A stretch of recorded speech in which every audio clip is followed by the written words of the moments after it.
Welcome to a new episode of B-Movie Enema the series. My name is Jeff Arbuckle, your local B-movie proctologist.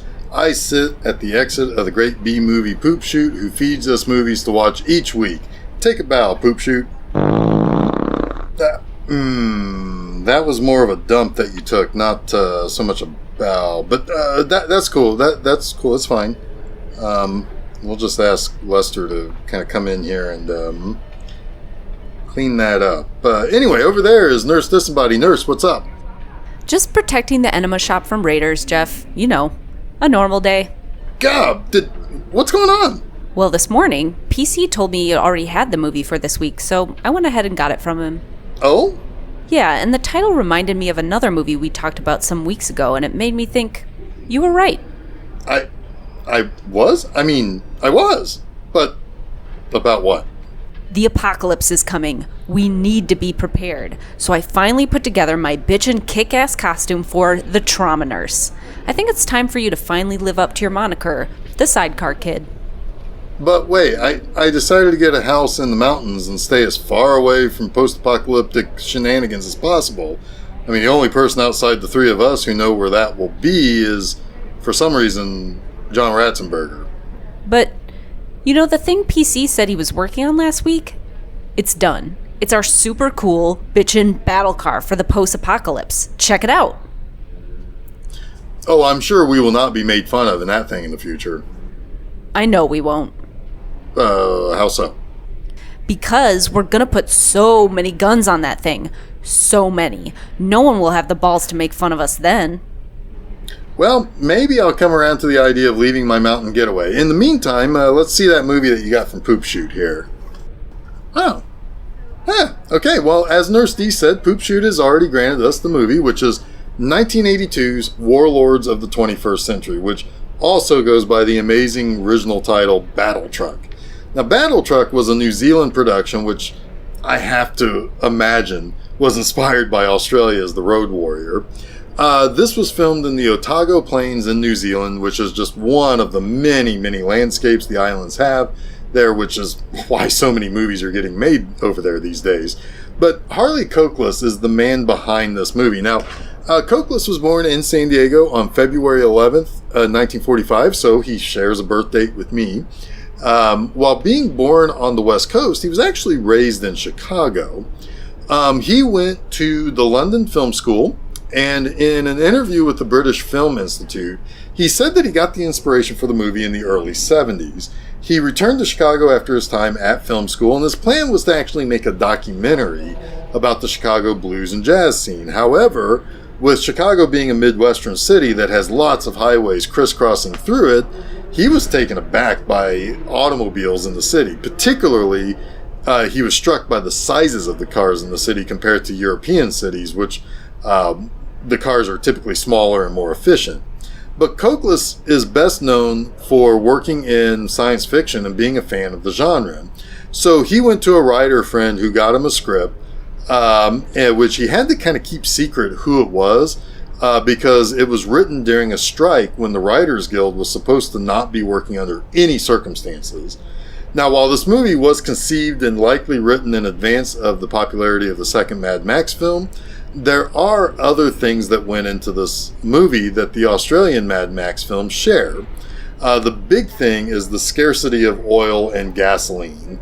There was a major energy scare in the 70s that made gas really expensive and, for a short while, really hard to get.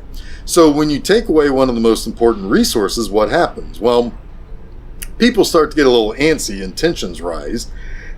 So this movie posits that a major war broke out over oil, and so, there's also a little bit of concern over nuclear fallout, which naturally leads to the limitation of other really important resources like food and potable water. So this movie does deal with other sci-fi concepts that can still lead to a post-apocalyptic story idea independent of the obvious comparisons running with Mad Max. Can I just say I love the poster? Look at this thing. We have our hero standing before the battle truck while a babe is behind him fearing for her life. That's some amazing artwork there. Oh yes, this is the age of the beautiful posters that are meant to draw people into the theater, even if the movie doesn't really look anything like that. But to get this movie made, two things had to happen. Koklus needed to find a company to produce it, and he had to find a place to make it. Because of the 1981 Writers Guild of America strike, it could not be made in America. So that's why this American crew with quite a few American actors went to New Zealand, and they ended up filling out the rest of the cast to make the movie there. Now, as far as who would be providing the money to make the film, enter our beloved B-Movie grandpop, Roger Corman. Koklus took the project to Corman's New World Pictures. Corman was a fan of what was in the script and gave Koklus full control of the creative process around the movie. And history was made. And that's right. And because we film episodes in advance, this is the first opportunity to really bring up that the great Roger Corman passed away just this past May at the age of 98. He will forever be a major force in quality, low-budget films and will continue to inspire filmmakers and film lovers like myself and Nurse Disembodied for generations yet to come. Rest in peace, Mr. Corman. Rest in peace, Roger. So, let's get started with this movie, and when we get back, we'll talk about our leads in the movie, and I'll continue to ponder over this offer to be Trauma Nurse's sidecar kid. Not really. I'm not going to be the sidecar kid.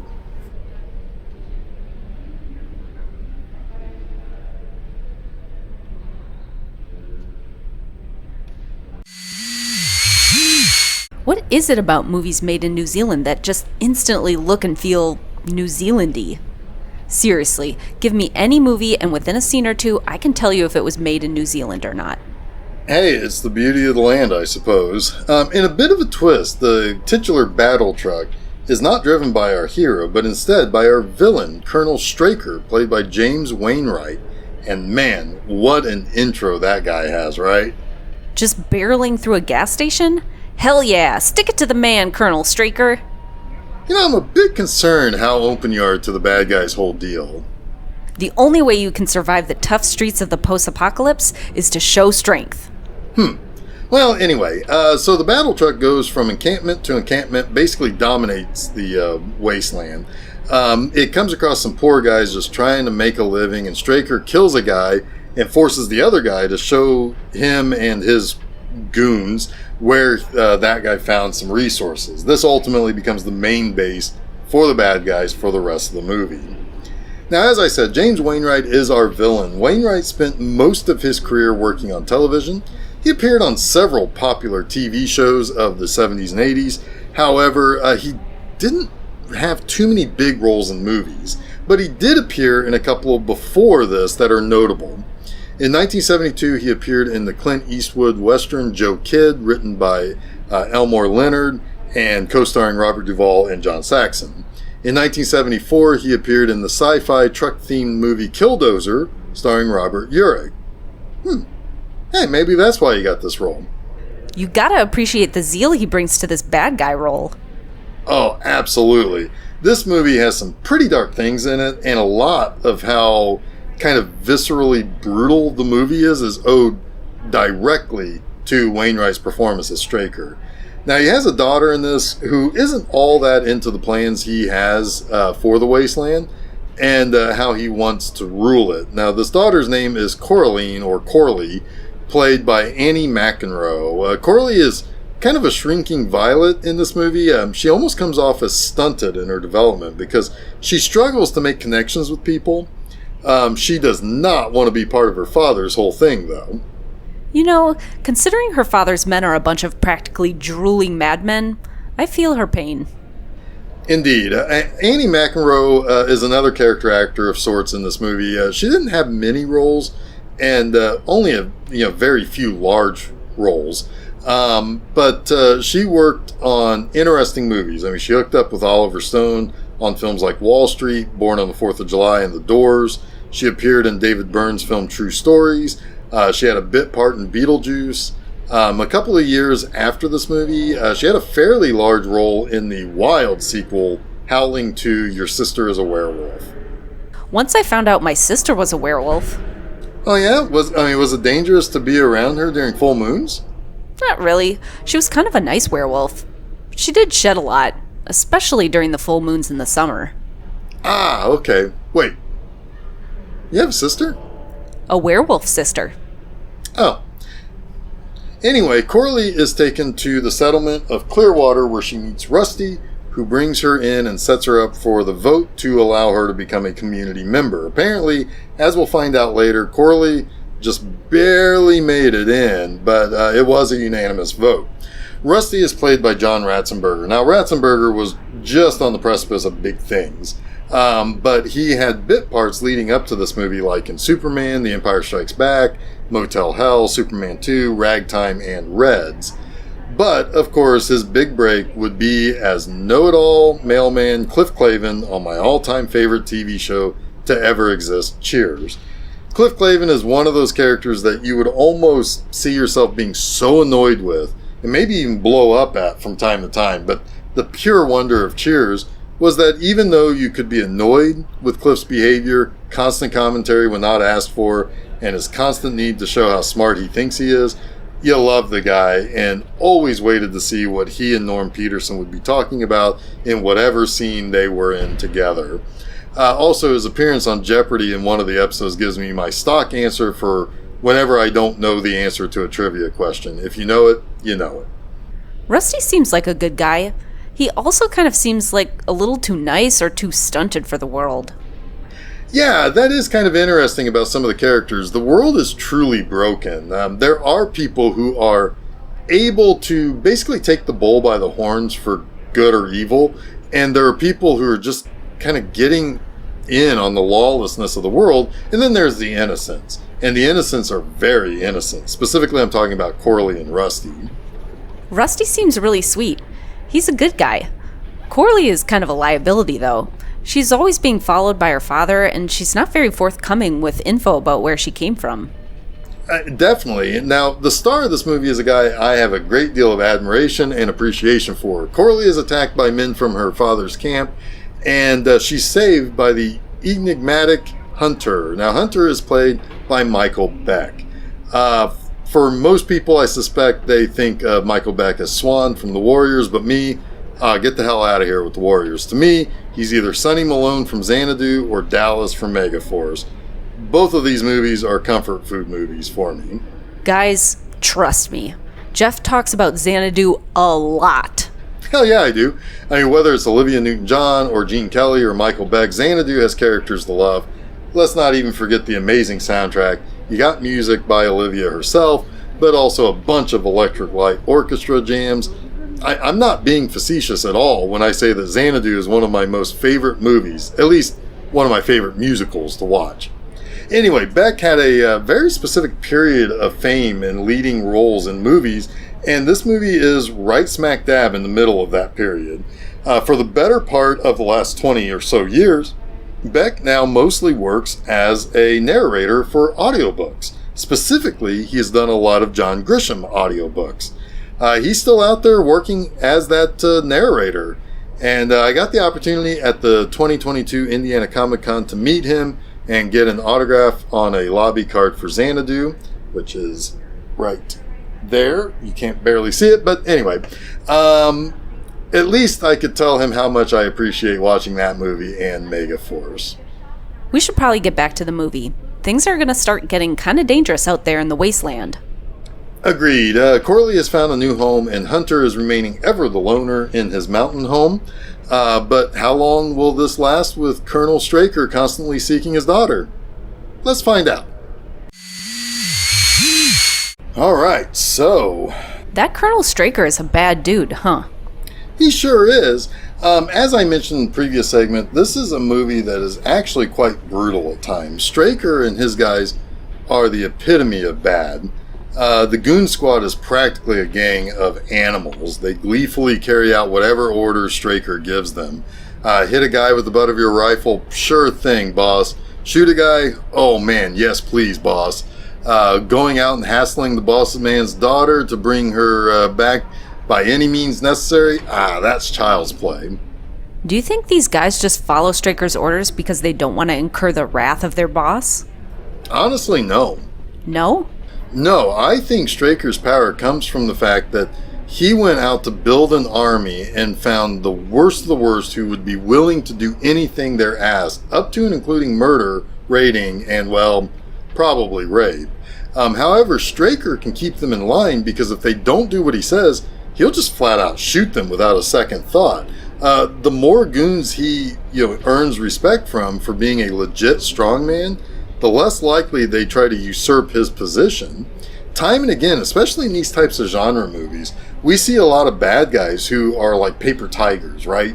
They claim to be tough or strong men, but they have just enough of the right guys around them that they can kind of hold the power until they suddenly can't, because the hero of actual strength and general honor can just kind of come along and defeat them. Straker is definitely not one of these paper tigers. He's kind of scary. Definitely. He's calm and just gives his orders and people do what he says. But sometimes he also does some of the stuff himself too. He's not above getting his hands dirty. Yeah, not at all. I mean, I really do like this villain character and how James Wainwright plays it. And maybe it's a guy like Harley Cokless who is helping Wainwright strike that right tone, but I don't know. Nurse, audience, I cannot stress this enough. Battle Truck or Warlords of the 21st Century or Destructors as it was called in Italy, whatever you call it, this movie is totally elevated by the villain. Frankly, it's not like Michael Beck's Hunter is really in this movie a whole lot until the climax of the movie. So far, we've only really seen him a little bit. For the most part, up to this point, this movie is really Corley's story. She's trying to get away from her father. The villainy of her father is how he does things and how, it's kind of distasteful to her. And so she escapes. And it's her existence out in the wild that calls danger from, the Colonel anywhere she goes. Yes, Hunter has appeared. Yes, Corley's connection to Clearwater is now established, and they will continue to play a major part of this movie, but Hunter is a lot like Mad Max. He's kind of a catalyst for saving the day or for change or whatever. But the majority of the drive of this movie comes from someone other than the actual hero of the movie. So I think this is a pretty well-written movie. That said, we are going to go into the final act of this movie. There are a couple of things that are going to happen in the upcoming act that do pertain directly to Straker's character. One strengthens how I feel about the character as a whole and how he approaches the possible unpleasantness of his daughter being kidnapped by Judd. And his way of dealing with that, with what that unpleasantness was, again shows he is more than willing to show he is not just a guy who issues orders. He can mix it up too. The other thing does put him into the typical light of a guy who clearly has the hero under his skin and he's starting to bark orders in an almost unhinged way. However, I can let that slide in this upcoming final act because, this is a movie and we know Hunter has to win in the end, because if we don't show some sort of crack in the armor, it would seem like Hunter doesn't really have a chance at winning the day. So it's cool. Well then, let's get back to the movie. I'm excited to see where the battle truck trucks off to next.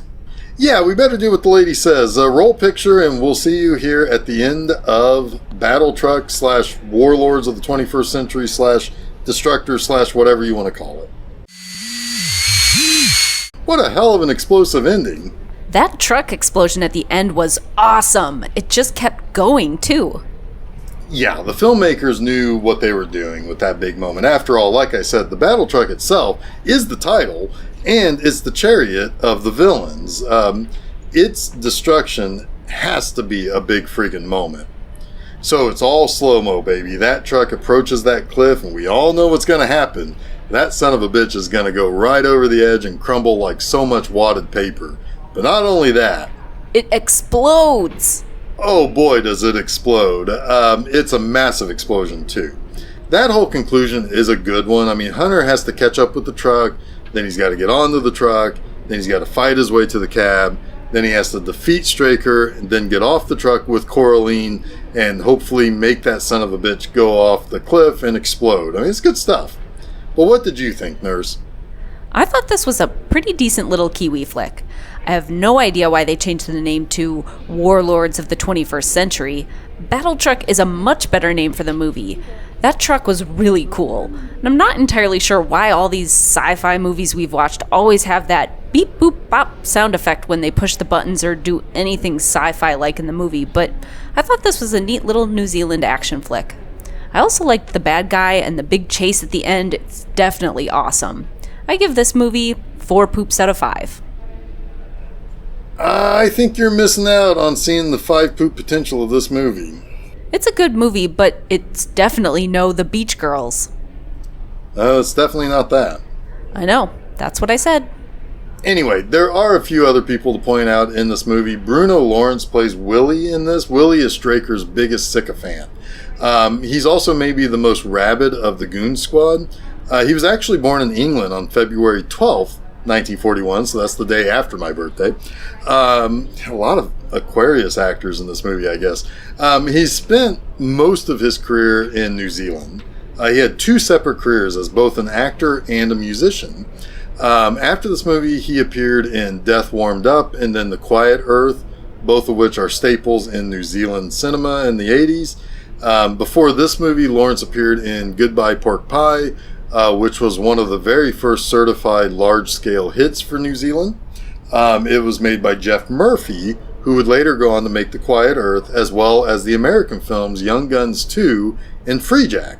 Later, he worked with Peter Jackson as a second unit director on the Lord of the Rings trilogy. Along with Lawrence also appearing in Goodbye Pork Pie was another member of this cast, John Bach. Bach was also not a Kiwi. He was born in Cardiff, Wales. He has a pretty extensive New Zealander career on TV and in film. He also appeared in a couple of the Lord of the Rings movies as Madril. He is still working to this day at the age of 78. Lastly, we have Judd. Now, Judd was played by American actor Randy Powell. Powell is retired from acting and lives in California. However, he did do a few cool things. He mostly appeared on television, where he appeared on Dallas for 18 episodes between 1979 and 1980. He was credited for all 14 episodes of Logan's Run TV series, even though he only appeared in 6 of the episodes. Other TV shows he appeared on included TJ Hooker, Fantasy Island, and Laverne and Shirley. He also had a bit part in the movie The Incredible Shrinking Woman, which was a parody of the popular 1957 sci-fi classic, The Incredible Shrinking Man. The Incredible Shrinking Woman was the feature film directorial debut of Joel Schumacher and starred the incredibly popular comedian Lily Tomlin. But anyway, I think we should roll Battle Truck into the garage for this week and look to get out of here. I could not agree more. Swell. All right, my dear Enemaniacs. Join us for another episode next week on B-Movie Enema, the series. I'm Jeff Arbuckle, and that lady over there is Nurse Disembody, and this gaping maw under my table in front of me is the great B-Movie Poop Shoot. We bid you farewell. Jeff? What's up? You ready to go for a ride in the B-Movie Enema battle truck with the trauma nurse and Poop Shoot? Well, yeah, duh. Well, what are you waiting for? Get in, loser. We're going raiding in the wastelands.